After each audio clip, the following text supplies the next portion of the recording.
Pues abramos nuestra Biblia en Marcos capítulo 9.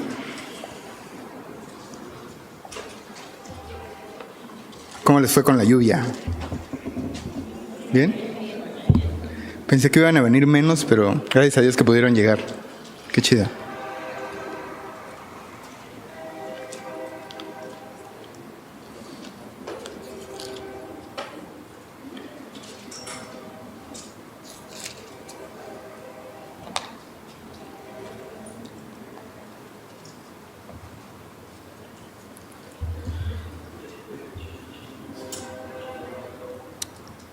Bueno, pues yo sé que nuestro pastor ya oró, pero vamos a leer el primer versículo y hacemos una chiquita oración para enfocar nuestro corazón en el texto. Dice el verso 1, también les dijo, de cierto os digo que hay algunos de los que están aquí que no gustarán la muerte hasta que hayan visto el reino de Dios venido con poder. Señor, muchas gracias por tu preciosa palabra, Señor. De verdad que siempre nos sorprendes cuando venimos a ella, y te pedimos que esta vez, Señor, podamos guardarla, atesorarla en nuestro corazón y transformar nuestra vida, Señor, ponerla por obra, no solamente escucharla o asombrarnos, sino verdaderamente ser discípulos, Señor, y caminar en lo que tú nos digas. Muchas gracias por tu amor y por hablarnos, Señor, eso es increíble. Gracias, en el nombre de Jesús, amén. Bueno, tenemos este versículo, lo voy a volver a leer. Dice, había varias personas ahí, había maestros de la ley, estaban los discípulos, pero había más personas, y Jesús termina diciéndoles esto, así más o menos termina el capítulo 8. Dice, de cierto os digo que hay algunos de los que están aquí que no gustarán la muerte hasta que hayan visto el reino de Dios venido con poder. Y es un versículo que desde este versículo Jesús, la palabra de Dios, cuando Jesús nos habla, siempre expone nuestros corazones y nuestros pensamientos. Y este versículo, le puedes hacer muchas preguntas a este versículo y vale la pena hacérselas, porque seguramente si eres como yo, pues te vinieron a tu mente, ¿no? ¿De qué está hablando? Está hablando de que iban a quedar vivos algunos hasta que Él regresara, ¿no? ¿O de qué está hablando? Acuérdense que el contexto en el que Jesús está, siempre lo mencionamos, pero es bueno verlo porque nos ayuda a comprender muchas de las cosas de por qué reaccionaba la gente así. Y es un contexto en el que Israel está oprimido, ¿no? Y ellos quieren pues un Mesías que los rescate de la opresión, tal vez viendo cómo Dios rescató a su pueblo de Egipto, ¿no? Quieren ver a ese Mesías, a ese Dios que viene con poder y le arrebata pues el reino que los tiene oprimidos a Roma, y entonces pues ellos pues estarían como, vino nuestro Dios, ¿qué podrás hacer contra esto? ¿No? Y en esa mente, así como están la mayoría de personas ahí, incluyendo a sus discípulos, muchas de las preguntas que Jesús hace o enseñanzas que Jesús dice, muchas veces ellos no pueden entenderlas por eso, ¿no? Porque están solo queriendo ver una parte de la Escritura, ¿no? Sin ver toda la Escritura. Entonces, algunas preguntas. ¿Qué es ver venir el reino de Dios con poder? Igual hazte la pregunta a ti mismo. ¿Qué es ver venir el reino de Dios con poder? ¿No? Porque eso es lo que les dice, ¿no? Que no gustarán la muerte, o sea que no van a morir hasta que hayan visto el reino de Dios venido con poder. Entonces, ¿qué es ver venir el reino de Dios con poder, ¿no? Otra pregunta que puedes hacer es, ¿qué significaba para los discípulos en ese tiempo, ¿no? El reino de Dios. ¿Qué había en su mente al momento que Jesús dijera el reino de Dios con poder? Y lo dijimos hace rato un poco, ¿no? Pues estaban esperando pues un rey pues con poder, ¿no? Entonces, este versículo, hay comentaristas bíblicos, estudiosos de la Biblia que hacen tres sugerencias, diría yo. Una, que es lo que va a pasar en los versículos que vienen en la transfiguración, ¿no? Que entonces ellos van a ver pues el reino de Dios con poder. Pero al momento de estar pues estudiando el texto, es muy diferente ver venir el reino de Dios con poder a ver a Jesús, ¿no? Glorificado. No es lo mismo. Entonces, otra de las opciones, digamos, es que ellos iban a poder ver, algunos de ellos, antes de morir, que Jesús iba a morir, iba a resucitar, iba a caminar en medio de ellos, ¿no? Y entonces eso puede ser también el reino de Dios con poder. Pero te voy a pedir que me acompañes a Hechos 1:8. Tal vez ya te lo sabes de memoria.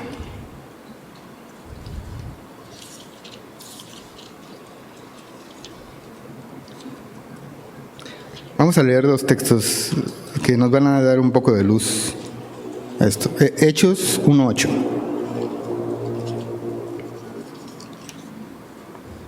Dice: pero recibiréis poder cuando haya venido sobre vosotros el Espíritu Santo, y me seréis testigos en Jerusalén, en toda Judea, en Samaria y hasta lo último de la tierra. Ahí, si quieres, subraya: pero recibiréis poder cuando haya venido sobre vosotros. Y aquí está hablando de la venida del Espíritu Santo sobre los creyentes, ¿no? Y claro que varios de los que están aquí iban a estar vivos para eso, ¿no? Iban a creer en Jesús después de verlo morir en la cruz, después de resucitar, iban a creer en Él. Gracias. Y entonces iban a poder experimentar ese reino con poder viniendo sobre sus vidas. Otra cosa que debemos de ponernos a pensar es que también Jesús, su predicación era: el reino de Dios se ha acercado, ¿no? Pero es diferente a ver venir el reino de Dios con poder, aunque es muy similar, ¿no? Vamos a otro texto. Dice en Juan 3:3. Evangelio de Juan 3:3.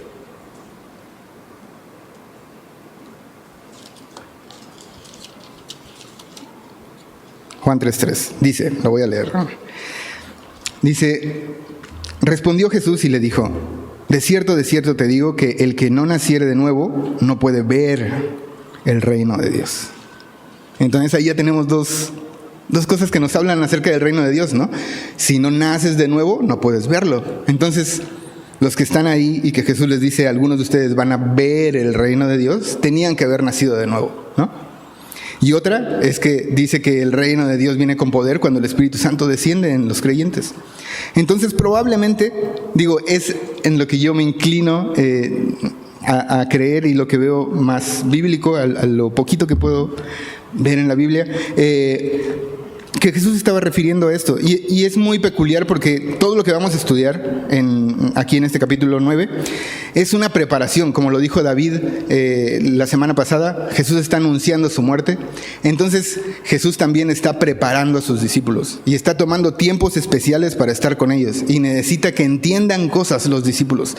Le urge, no sé si sea la palabra le urge, pero Jesús está dedicándose a ellos. O sea, ya estuvo manifestando su poder, estuvo manifestando quién era Él, estuvo predicando el arrepentimiento, el reino de Dios se ha acercado, pero esta vez parece que en lo que más quiere ocuparse es en que los discípulos entiendan quién es Él, ¿no? Y lo que va a suceder después. Entonces eso es muy importante. Es muy interesante ver que este reino del que Jesús está hablando, el reino de Dios con poder, viniendo sobre los hombres, es un reino que quiere habitar dentro de nosotros, ¿no? Y hay una diferencia con lo que ellos creían o lo que querían, ¿no? Querían un reino, no tanto que habitara en ellos, pero que estuviera como un reino político, un reino militar, ¿no? Haciendo pues cosas, liberándolos de Roma. Y es interesante eso. Muchas veces creo que caemos en eso, ¿no? Nos gusta o nos gustaría ver o nos fascinamos con las manifestaciones de Dios, así como en otros, ¿no? En otras cosas. Pero Dios quiere manifestarse en nuestro corazón y parece que ellos no estaban como que volteando a ver ese aspecto de Dios, ¿no? Ahora, vamos a... Bueno, tengo una pregunta que creo que es buena hacérnosla. Igual apúntala y cuando estés ahí tranquilito en tu casa, puedes meditarla. ¿Has visto este reino de Dios venir con poder sobre ti? ¿No? ¿Lo has visto? Ya vimos las dos cosas que caracterizaban este reino de Dios, ¿no? Nacer de nuevo y que viniera el Espíritu Santo sobre ellos, haber creído en lo que Jesús había hecho. Ahora, vamos al verso 2. Dice, 6 días después, Jesús tomó a Pedro, a Jacobo y a Juan y los llevó aparte, solos a un monte alto, y se transfiguró delante de ellos. Había básicamente 3 montes cerca de donde estaban. Algunos dicen que fue en el monte Tabor, otros dicen que fue en el monte Hermón. No se ponen de acuerdo, pero no es algo relevante realmente. Lo relevante es que Él se transfiguró frente a ellos y que los llevó a un lugar aparte, ¿no? Y esta palabra transfiguró no es solamente una palabra que quiera decir como que cambió su aspecto por fuera solamente, ¿no? O sea, como cambiarse de ropa, ¿no? Sino que su aspecto venía de dentro de Él. O sea, había salido dentro de Él y entonces podían ver otro aspecto de Jesús glorioso. Dice el verso 3, y sus vestidos se volvieron resplandecientes, muy blancos como la nieve, tanto que ningún lavador en la tierra los puede hacer tan blancos. Y les apareció Elías con Moisés, que hablaban con Jesús. Entonces Pedro dijo a Jesús, Maestro, bueno es para nosotros que estemos aquí y hagamos 3 enramadas, una para ti, otra para Moisés y otra para Elías. Y aquí pone el verso 6, porque no sabía lo que hablaba, pues estaban espantados, ¿no? Entonces tenemos aquí cómo Jesús los lleva aparte a estos 3 discípulos que usualmente pues los llevaba a círculos más pequeños en donde Él les enseñaba y se transfigura enfrente de ellos. Y al parecer, por lo que Pedro dice, tenían mucho miedo, ¿no? Ahora, la descripción que vemos tal vez no te causa miedo, ¿no? Dices, pues se veía blanco, ¿no? Resplandeciente. Pero ¿qué tuvieron que haber visto para que estuvieran llenos de miedo, ¿no? Y este pasaje, esta parte que vamos a seguir leyendo, quiero que pongas atención en la similitud que tiene con Éxodo 19 y en cómo Dios llama a Moisés a este monte y se manifiesta ahí y le entrega la ley y le entrega lo que Él quiere que el pueblo sepa y lo que Él quiere que el pueblo escuche de Él, ¿no? Entonces, bueno, así nada más como paréntesis, pues a veces cuando tenemos miedo decimos cosas como, o cuando estamos, no sé, sin meditar lo que hablamos, decimos cosas que podemos como avergonzarnos de ellas. Entonces, bueno. Dice el verso 5, entonces Pedro dijo a Jesús, Maestro, bueno es para nosotros que estemos aquí, hagamos 3 enramadas, una para ti, otra para Moisés y otra para Elías. Y algo peculiar de esto es que, pues al él tener miedo y no comprender lo que estaba pasando, habló de sí mismo. O sea, él no estaba pensando en nadie más que él estaba en un lugar padrísimo, tal vez le daba miedo, pero sabía que era un lugar glorioso y que probablemente quería quedarse ahí. Y pues ya para qué bajamos y todo lo que has hablado de tu muerte y todos los problemas que hay ahí abajo. Siempre vienen los fariseos y todo y tal vez él quería pues quedarse ya ahí, ¿no? Pero sin duda eso no es el plan de Dios. Y muchas veces cuando hablamos así, con un corazón alejado a los propósitos de Dios, pues hablamos de nosotros mismos. Y normalmente eso que hablamos, eso que sale de nuestro corazón, pues es algo usualmente contrario a la voluntad de Dios, ¿no? Entonces, ¿qué necesitaríamos para hablar conforme a la voluntad de Dios? Pues tener un corazón que esté recibiendo la palabra de Dios, ¿no? Dice el verso, vamos al verso 7. Entonces vino una nube que les hizo sombra, y desde la nube una voz que decía, este es mi Hijo amado, a él oíd.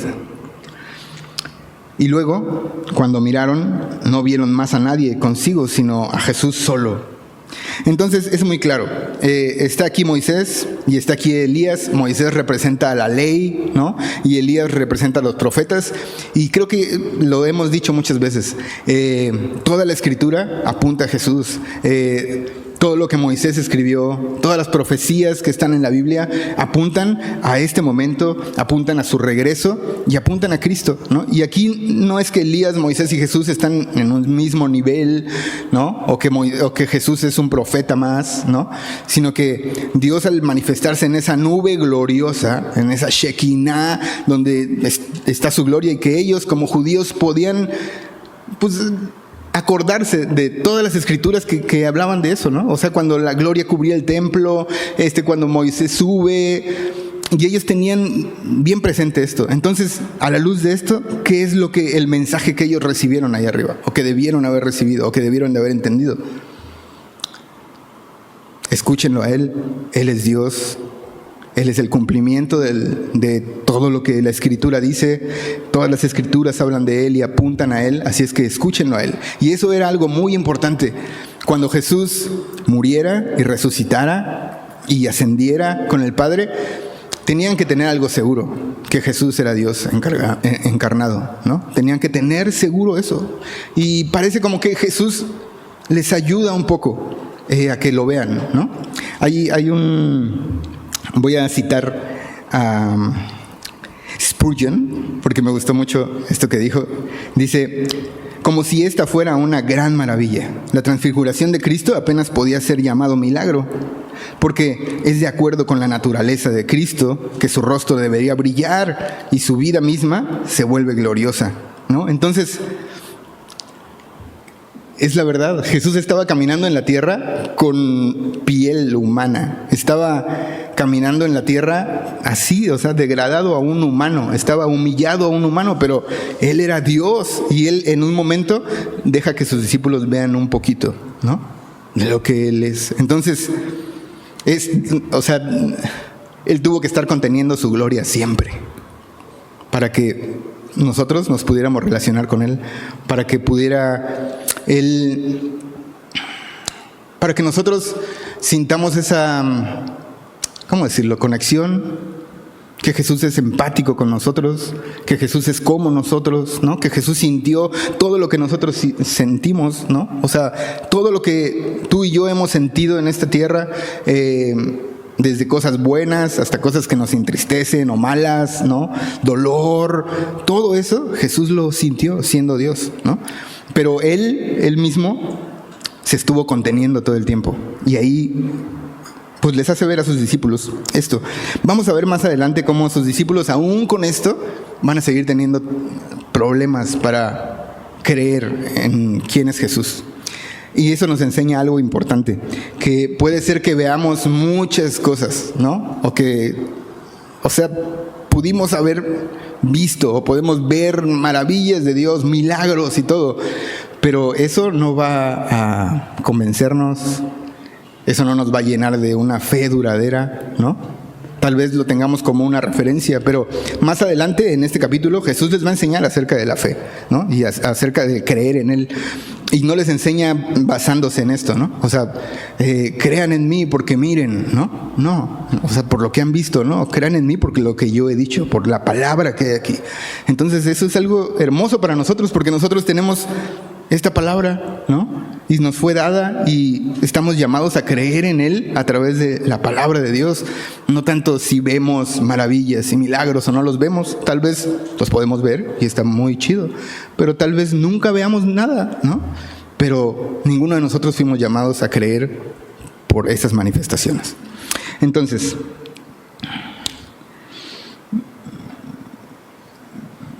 sigamos. Dice,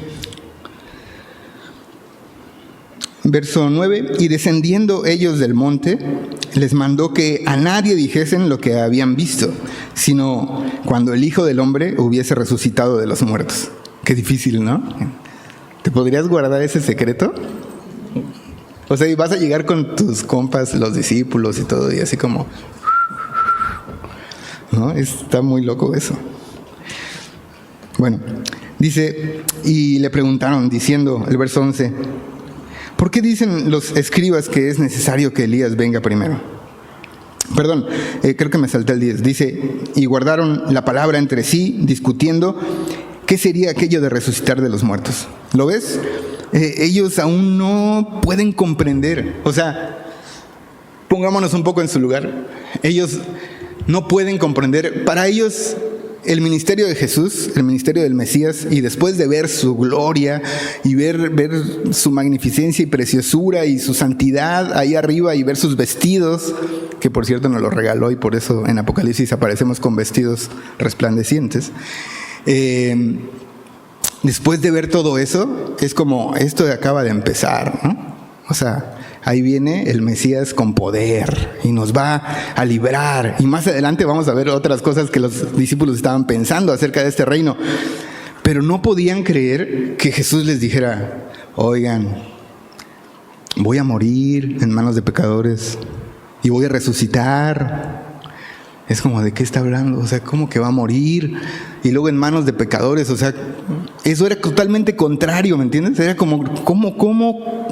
Pero entonces, ¿para qué nos llamaste? Y nosotros, bueno, vamos a seguir, porque ahí nos vamos a dar cuenta. Dice el 11, y le preguntaron diciendo, ¿por qué dicen los escribas que es necesario que Elías venga primero? Los discípulos no le preguntan acerca de la resurrección. Les da miedo. Y Jesús les responde. Jesús sabía, ¿no?, que ellos no lo entendían todavía. Y eso me encanta de Jesús, porque Jesús no se da por vencido y sigue enseñándoles como un buen maestro paciente, ¿no? Pero dice, Elías a la verdad vendrá primero y restaurará todas las cosas. Y como está escrito del Hijo del Hombre, que padezca mucho y sea tenido en nada. Pero os digo que Elías ya vino y le hicieron todo lo que quisieron, como está escrito de él. Entonces,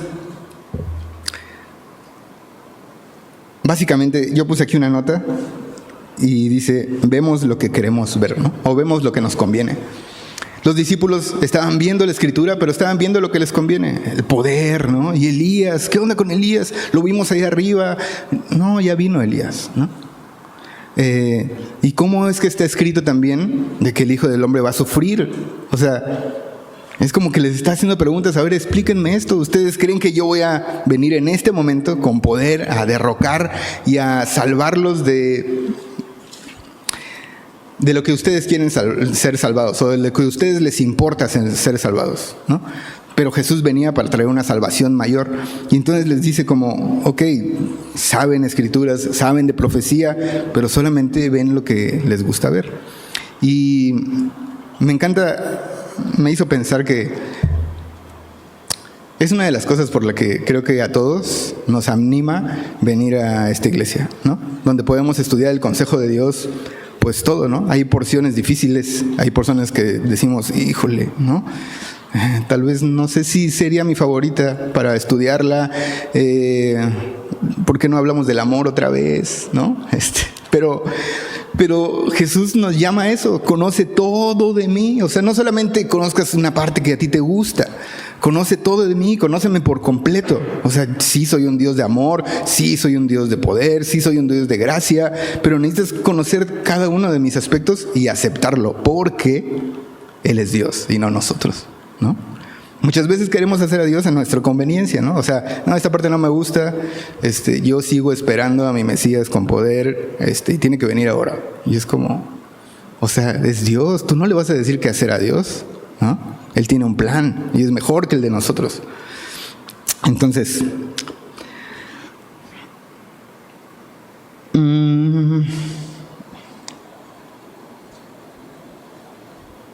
y eso es algo muy interesante, porque muchas veces nos rehusamos, la verdad, a muchos aspectos de su reinado, de su reino. Pero es súper importante que cada uno de nosotros, como dije antes, aceptemos su reino con todo como es Él. Porque Él ciertamente va a regresar a reinar, así como ellos lo esperaban, ¿no? Así con vara de hierro, va a regresar a reinar con una espada en su boca y va a destruir el pecado y va a castigar a todo aquel que no quiso poner su confianza en Él. Pero otra cosa que es importante y por la que debemos de aceptar esto es porque nosotros estamos llamados a reinar con Él. Y si no conocemos su reino y si no nos dejamos que Él reine sobre nuestros corazones, ¿cómo podremos reinar con Él? O sea, ¿cómo conoceremos su reino? ¿No? ¿Cómo conoceremos qué cosa a Él le agrada, qué cosa a Él le molesta, qué cosa es lo que Él le gusta galardonar, ¿no? O se alegra, ¿no? ¿Cómo podremos vivir en un reino justo sin conocer a nuestro Rey justo? ¿Me entienden? Entonces es súper importante abrazar todos los aspectos de Dios. Dice el verso 14, cuando llegó a donde estaban los discípulos, vio una gran multitud alrededor de ellos y escribas que disputaban con ellos. Y enseguida toda la gente viéndole se asombró y corriendo a él le saludaron. Él les preguntó, ¿qué disputáis con ellos? Y respondiendo uno de la multitud dijo, Maestro, traje a ti a mi hijo que tiene un espíritu mudo, el cual donde quiera que le toma le sacude y echa espumarajos y cruje los dientes y se va secando. Y dije a tus discípulos que lo echasen fuera y no pudieron. Y respondiendo él les dijo, oh generación incrédula, ¿hasta cuándo he de estar con vosotros? ¿Hasta cuándo os he de soportar? Traédmelo. Y se lo trajeron. Y cuando el espíritu vio a Jesús, sacudió con violencia al muchacho, quien cayendo en tierra se revolcaba, echando espumarajos. Jesús preguntó al padre, ¿cuánto tiempo hace que le sucede esto? Y él dijo, desde niño. Y muchas veces le echan el fuego y en el agua para matarle. Pero si puedes hacer algo, ten misericordia de nosotros y ayúdanos. Jesús le dijo, si puedes creer, al que cree todo le es posible. E inmediatamente el padre del muchacho clamó y dijo, creo, ayuda a mi incredulidad. Y cuando Jesús vio que la multitud se agolpaba, reprendió al espíritu inmundo, diciéndole, espíritu mudo y sordo, yo te mando, sal de él y no entres más en él. Entonces el espíritu, clamando y sacudiéndole con violencia, salió y él quedó como muerto. De modo que muchos decían, está muerto. Pero Jesús, tomándole de la mano, le enderezó y se levantó. Hasta ahí vamos a ver. Entonces, ¿qué onda con esto? Van bajando de ver a Jesús y ven todo este tumulto de gente y ven todo esto sucediendo. Y ahí estaban sus discípulos intentando pues sacar un demonio de una persona que lo había pedido, ¿no? Y no pudieron, ¿no? Y había disgusto ahí. ¿Qué onda con esto? Y me imagino que los discípulos también pues estaban como tal vez, no sé si avergonzados o no sé qué estaban intentando hacer para poder sacar este demonio, ¿no? Pero es algo curioso que capítulos atrás, de hecho en Marcos capítulo 3, verso 14 y 15, Jesús les había dado autoridad para esto, ¿no? Entonces, no estaban ellos haciendo algo como solamente porque se les ocurrió sin saber. Ellos ya habían experimentado el hecho de expulsar demonios, ¿no? Habían ido y habían regresado súper contentos con Jesús diciéndole, no, o sea, vimos demonios salir y todo esto. Pero esta vez, pues no pudieron, ¿no? Y Jesús les reprocha esto. ¿A quiénes les reprocha esto? Pues tal vez a todos, tal vez a sus discípulos nada más, tal vez al papá, ¿no? No lo sé, pero el papá va con Jesús y le hace esta pregunta súper, como no sé si extraña, pero es como, pues si puedes sanarla, ¿no? Si puedes salvarla. Y es como, ¿si puedo? De hecho, en otras traducciones se lee como más, no sé si más fuerte, pero es como, o sea, estás viniendo a pedirme que saque este espíritu y me dices, si puedes, pues si tú crees que puedo, ¿no? Y es súper interesante esto. O sea, creo que no está diciendo estos versos que nosotros andemos por todos lados expulsando demonios ni nada. Pero sí dice la Biblia que a Dios le gusta que cuando nos acerquemos, creamos que Él está ahí, que Él está ahí y nos escucha. Y que pidamos con fe, ¿no? O sea, no dudando, ¿no? Y no tanto la duda en cuanto a que si Jesús lo va a hacer o no, porque la verdad, pues Jesús también enseñó, ¿no? Que se haga tu voluntad y no la nuestra, ¿no? Y eso es algo que Jesús nos enseñó para orar sobre eso. Pero el hecho de que si Jesús puede sacar un demonio, es el creador del universo. O sea, Él creó todas las cosas y todo está bajo su poder. Que si puede sacar un demonio, claro que puede sacar un demonio.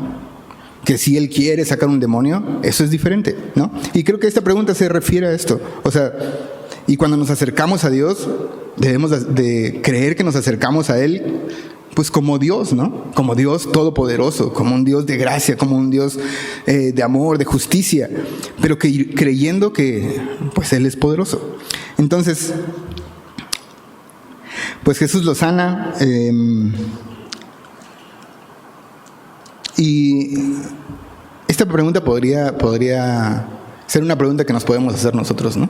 O sea, ¿crees que Jesús puede salvarnos? ¿Crees que Jesús puede salvarte? ¿No? Él quiere hacerlo, pero ¿crees que puede? Yo sé que claro que puede, ¿no?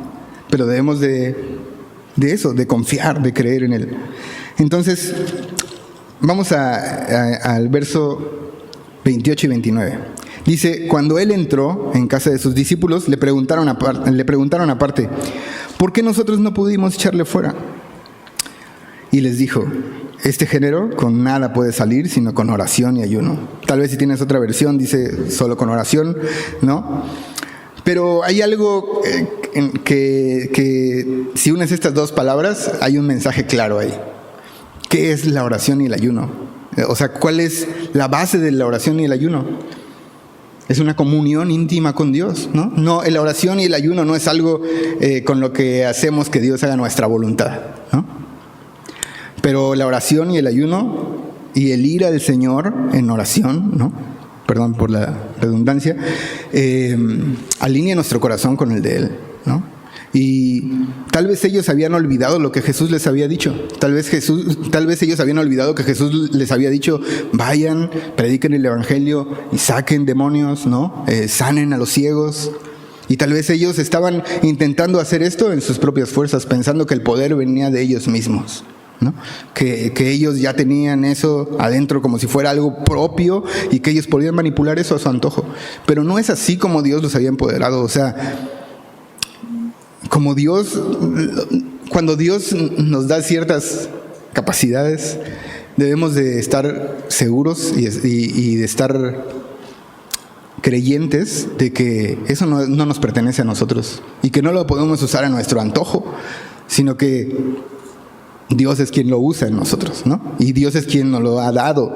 Y creo que esto tiene mucho que ver con eso. O sea, Jesús les anima a mantener una vida de oración.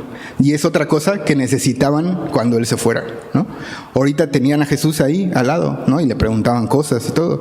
Y después iba a estar más cerca como lo está ahora dentro de nosotros, ¿no? Pero ellos necesitaban saber, ¿sabes qué? No vas a poder hacer nada si no tienes una relación íntima con Dios. Y mucho de este versículo puede ser que les haya retumbado en su mente al verlo ahí en la colina, ¿no? Transfigurarse.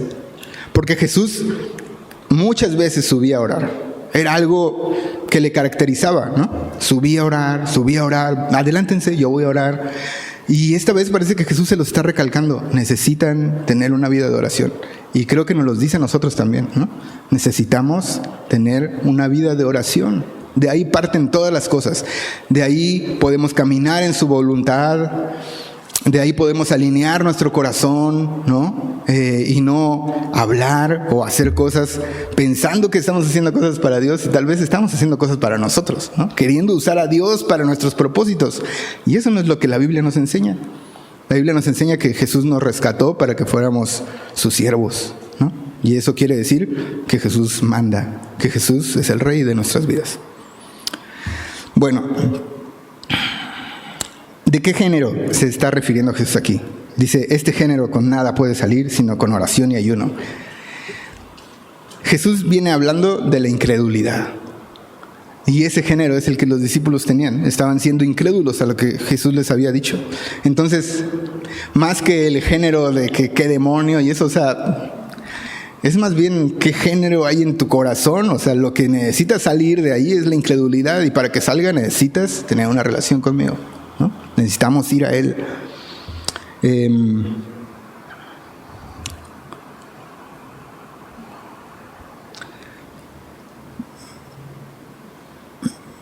La fe, dice la Biblia, que no viene por el ver las hazañas y los milagros, sino por el oír la palabra de Dios en Romanos 13:17. Entonces, ellos necesitaban fe también, ¿no? Y esa fe iba a venir de escuchar a Jesús, de escuchar su palabra. Y hoy en día nosotros necesitamos fe para vivir. O sea, Jesús los estaba preparando para esta nueva vida que iban a tener, que ellos ni por aquí les pasaba, ¿no? O sea, yo voy a morir, voy a resucitar, ni por aquí les pasaba que el Espíritu Santo iba a venir con poder, nada de eso les pasaba por la mente. Pero nosotros viéndolo desde aquí, sabemos, ¿no? Que sin fe es imposible agradar a Dios. Sabemos que necesitamos la fe para poder caminar en esta nueva vida, porque no caminamos en esta vida por vista, ¿no? Por lo que todos ven, ¿no? Sino caminamos por lo que Dios nos dice, por lo que aprendemos en su palabra.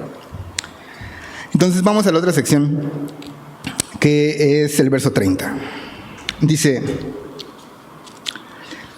habiendo salido de allí, caminaron por Galilea y no quería que nadie lo supiese, porque enseñaba a sus discípulos y les decía: el Hijo del Hombre será entregado en manos de hombres y le matarán, pero después de muerto resucitará al tercer día.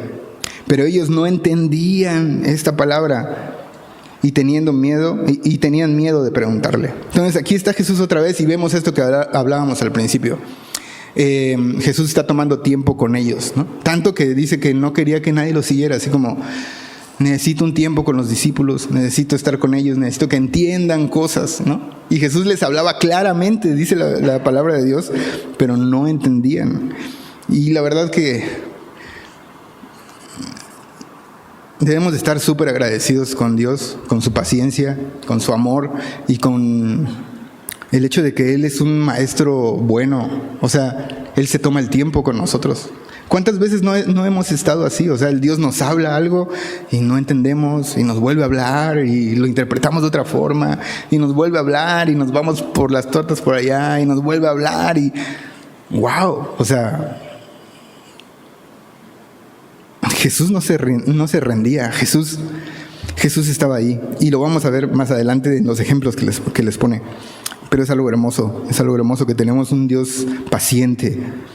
Ahora, no abusemos de la paciencia de Dios. Dice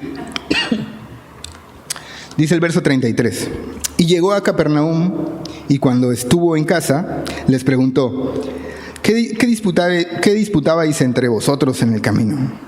Mas ellos callaron, porque en el camino habían disputado entre sí quién había de ser el mayor. Entonces él se sentó y llamó a los 12 y les dijo: si alguno quiere ser el primero, será el postrero de todos y el servidor de todos. Entonces, ¿por qué estaban ellos discutiendo esto? Creo que ya te diste una idea, ¿no? Con lo que venimos viendo. Ellos seguían esperando este reino. Y así, perdón, sé que el ejemplo no tiene nada que ver y ni se asemeja ni nada, pero la verdad no pude evitar pensar eso. Parecían ahí como estas personas que se acercan a los políticos cuando hay elecciones y que están esperando su hueso, ¿no? Así como: no, ya, ahorita se va a poner chido y vas a ver a Jesús y va a derrumbar todo y nosotros vamos a estar ahí sentados y, ¿no? ¿Qué onda? Y ellos insistían en eso, o sea, no podían creer que Jesús había venido de la otra forma como la Biblia lo predice, como un siervo sufriente que iba a pagar por nuestros pecados y que nos iba a liberar de esto que era mucho más poderoso, de nosotros mismos, de nuestro pecado, ¿no? Entonces,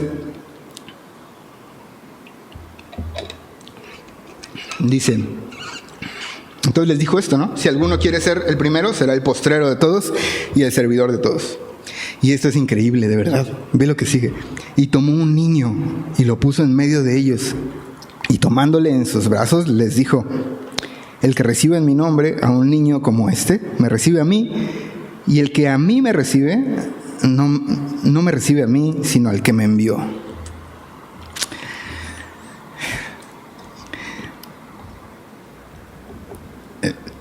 Lo voy a leer otra vez. El que recibe en mi nombre a un niño como este, me recibe a mí. Y el que a mí me recibe, no me recibe a mí, sino al que me envió. Entonces, les está diciendo, si alguno quiere ser el mayor, sea el servidor de todos. Y si alguien recibe a un niño como este, en esa época, y bueno, en muchas épocas, pero los niños eran tenidos como alguien de importancia, ¿no? Pues alguien que tenía que estar bajo cuidadores, no era alguien que te iba a aportar nada. O sea, los discípulos querían servir a Jesús, tal vez, ¿no? Él es nuestro rey, él va a reinar y yo voy a estar ahí sirviéndole y entonces tendrá un puesto importante, ¿no?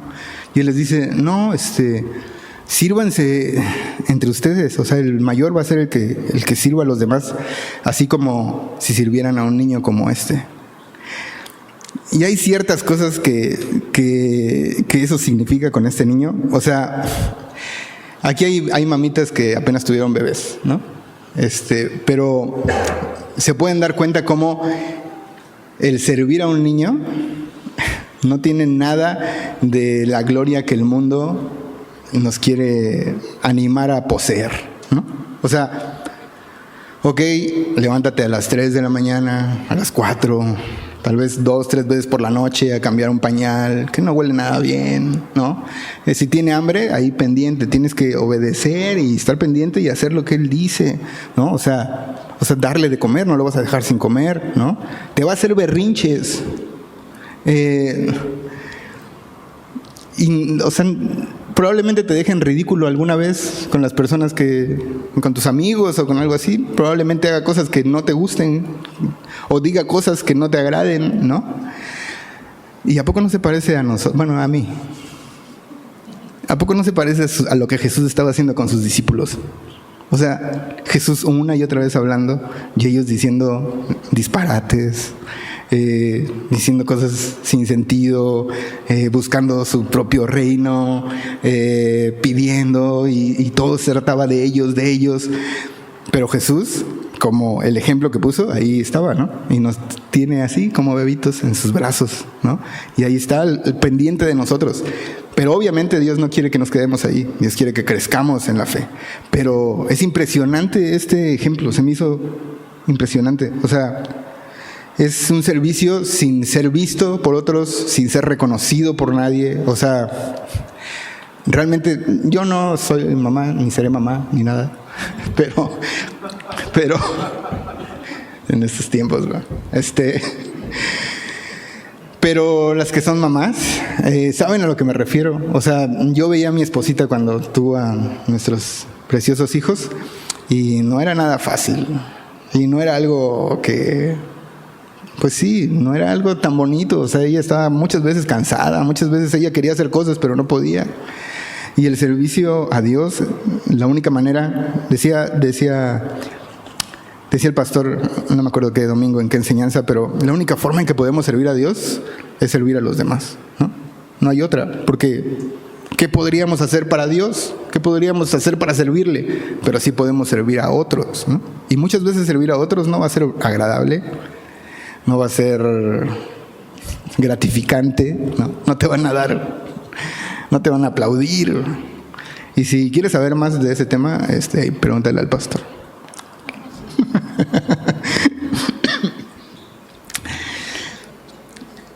Bueno, ahí está esto. Y dice el verso 38. Parece que cambian el tema, ¿no? Intentan como, ¿qué dijo? No sé. No oí bien. Dice, Juan le respondió diciendo, Maestro, hemos visto a uno que en tu nombre echa fuera demonios, pero él no nos sigue y se lo prohibimos, porque no nos seguía. Muy espiritual él. Dice, pero Jesús dijo, no se lo prohibáis, porque ninguno hay que haga milagro en mi nombre que luego pueda decir mal de mí, porque el que no es contra nosotros, por nosotros es. Y cualquiera que os diere un vaso de agua en mi nombre, porque sois de Cristo, de cierto os digo que no perderá su recompensa. Entonces, ¿qué pasó aquí? Los discípulos parece que se querían ver como, oye, mira, pero el otro día vimos a esta persona y andaba sacando fuera de demonios, ¿qué se cree? ¿No? Si nosotros somos los meros, ¿no? Y curioso porque ellos no habían podido, ¿no? Pero esas son cosas que nos pueden ayudar a nosotros a veces para ver cómo está nuestro corazón. Muchas veces podemos ver a otros que Dios los usa, que Dios hace, no sé, algo que a lo mejor tú querías hacer, ¿no? Que tú soñabas con hacer y tal vez no has podido, o tal vez Dios no te ha concedido, o Dios te creó para otro propósito, no lo sé. Pero, ¿qué hay en nuestros corazones, no? O sea, es como, no, como que él, no, pues yo soy el Hijo de Dios, yo soy su favorite, ¿no? Y Jesús no aprueba esta conducta, ¿no? Y les dice, ¿saben qué?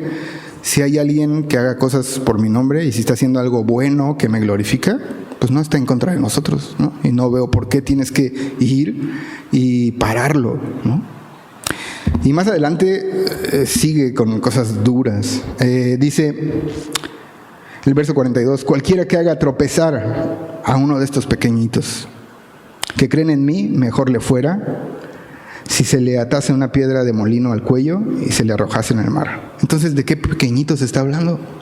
La verdad, yo me inclino a pensar que está hablando de esta persona a quien los discípulos pues detuvieron, ¿me entiendes? O sea, a ver, había una persona que estaba apenas caminando, tal vez ni me conocía, tal vez, pero él se atrevió a creer y estaba haciendo pasos que tal vez ustedes no los están haciendo, y ustedes fueron y lo atacaron y lo hicieron tropezar, ¿no?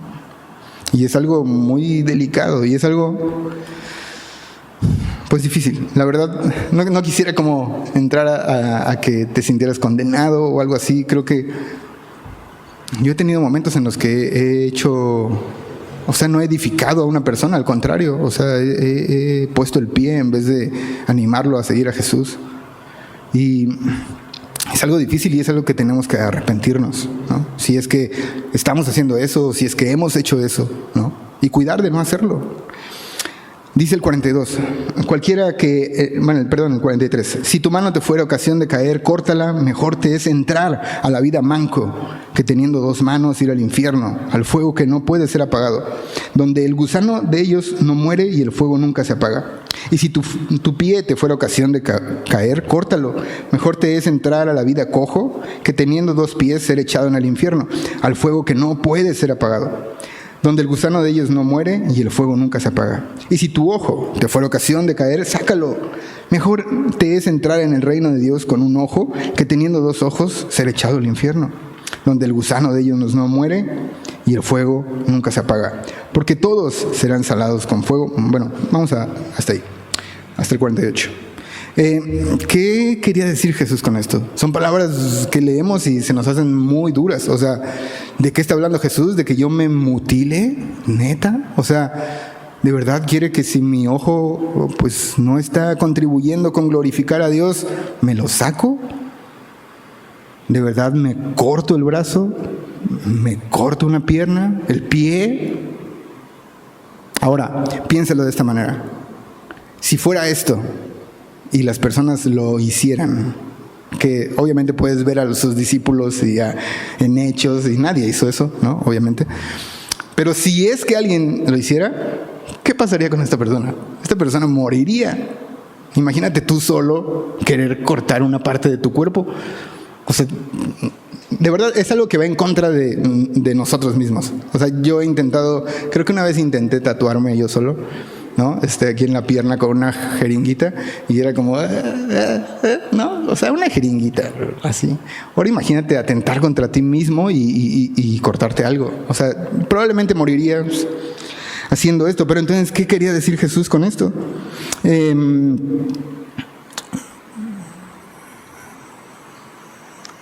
Al parecer nos dice que el ser un discípulo de Jesús debe verse así, una vida en la que valoramos más nuestra relación eterna con Dios que nuestro pecado, y estamos dispuestos a ir en contra de nosotros mismos para glorificarlo.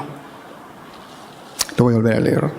Dice, al parecer nos dice que el ser un discípulo de Jesús debe verse así, una vida en la que valoramos más nuestra relación eterna con Dios que nuestro pecado, y estamos dispuestos a ir en contra de nosotros mismos para glorificarlo.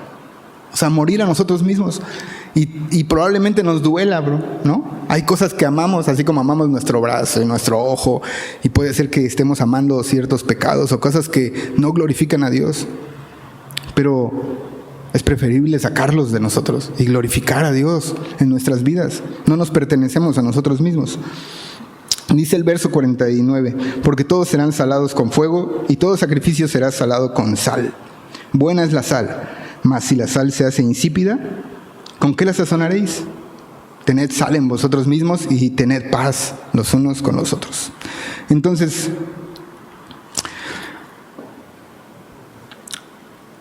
dice que todos serían pasados por fuego y que serían salados con este fuego. El fuego purifica, ¿no? Y dice, todos van a ser purificados. ¿Y a qué te suena eso? Y todos van a ser salados, ¿no? ¿Te suena que Jesús fue metido a ese horno de fuego, ¿no? A esa vida en la que Él no pecó en nada, o sea, vivió una vida así, dentro del fuego, purificada. Y nos dio ese sabor a todos los que creemos en Él. O sea, esa justicia, ¿no? Esos valores de su reino, la manera en que Él piensa, en la que Él hace, en la manera en que Él vive, nos ha sido dada a nosotros. Y dice, buena es la sal, mas si la sal se hace insípida. ¿Algún día has probado una sal insípida? Yo sí, es horrible. Una vez me equivoqué de bote de sal en el súper y compré una cosa que no sé qué era, pero estaba ahí junto con la sal y le eché sal y cuando pruebo sabía horrible, ¿no? Es como, la sal es algo muy bueno y la Biblia nos dice que la sal preserva, ¿no? La sal era algo valioso, ¿no? Era algo valioso para ellos, muy valioso. Entonces, ¿qué está intentando o qué está diciéndole Jesús aquí a sus discípulos? No dejemos de avivar lo que Dios nos ha regalado. No perdamos el propósito, el mensaje, la vida guiada por Dios, ¿no? Entonces, si perdemos nuestro sabor, si perdemos a Cristo, o sea, si perdemos la vida de Cristo en nosotros, si nos perdemos de conocerle a través de su palabra y de la oración, respondiendo a su palabra en oración, si nos perdemos de todas estas cosas, de una vida constante en avivamiento, arrepintiéndonos de estas cosas y dejándolas atrás y caminando con el Señor, perderemos nuestro sabor. Entonces, es algo que tenemos que meditar, ¿no? O sea, he perdido mi sabor. O sea, el propósito que Dios puso en mí, lo que Dios puso en mí, su Espíritu Santo, todo lo que Jesús me ha dicho, el cómo quiere que yo viva la vida de Dios, ¿está en mí? ¿O estoy a lo mejor hace tiempo dejándolo atrás? ¿O a lo mejor hace unos días? ¿O a lo mejor nunca había meditado en vivir una vida como la que Jesús vivió, ¿no? Pero acuérdense, todo esto Jesús lo dijo preparándolos para esta vida nueva en la que tú y yo estamos hoy viviendo. Entonces, tenían que saber que Jesús era Dios, que necesitaban una vida de oración, que el reino de Dios se veía más bien en servir a otros, ¿no? Aunque no tengamos ninguna recompensa de eso y no hacerlo por eso, ¿no? Y una vida constante de avivamiento y de arrepentimiento. Romanos 12, 1 y 2, ¿no? Nos llama a ser transformados en nuestra mente y para poder vivir esta vida buena que Dios nos ha dado, ¿no? Renovar nuestro entendimiento. Entonces, es algo básico para nuestra vida nueva y espero que lo recordemos y que podamos responder a ella. Vamos a orar. Señor, muchas gracias por tu palabra. Gracias porque así como tú estuviste preparando a tus discípulos para esta vida, Señor, que ellos ni siquiera se imaginaban, esta vida de ensueño, que hoy nos toca a nosotros vivir, Señor, esta vida en la que hemos nacido de nuevo y que no vivimos por la vista, sino por la fe, Señor. Y hoy nos recuerdas estas tus palabras, Señor, para que nosotros podamos pues caminar en esta vida, Señor, y no caminar como el mundo camina, porque tú nos has comprado. Ayúdanos, por favor, ayúdanos en nuestra incredulidad, así como te lo dijo este hombre, y que podamos responder a ti y acercarnos más a ti y aceptar tu gracia también, Señor, que tú nos has vestido de justicia, nos has perdonado, nos has amado, y gracias a eso podemos servir a otros, Señor, y así servirte a ti. Te adoramos, Señor. Amén.